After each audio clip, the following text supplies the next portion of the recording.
A few weeks ago, we had a horrible windstorm here in Anacortes with winds up to 70 miles an hour.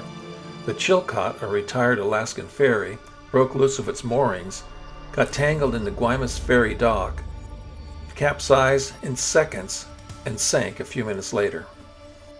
Fast forward about 2 weeks, and DeForge Maritime Towing brought in the largest floating crane on the west coast for a recovery.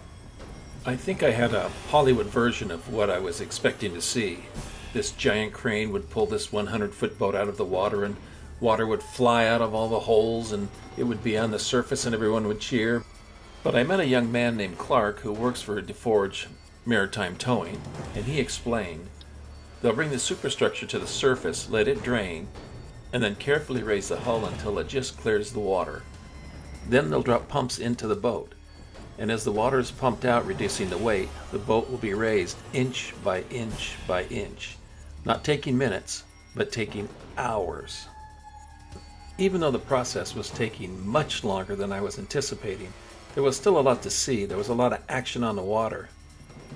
So I hung out for about an hour or so, taking more pictures, but before I leave, this was the level of the ship when I arrived. This was the level about an hour later. So even though I wanted to see the boat being slung onto a barge, I had to head home. But I was able to find this picture on Facebook.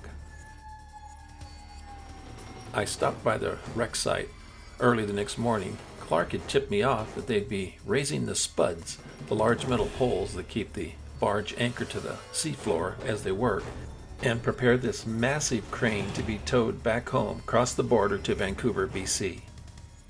Even though the West Coast largest floating crane didn't live in Anacortes and was only with us a few days, it was still kind of sad to see her leave.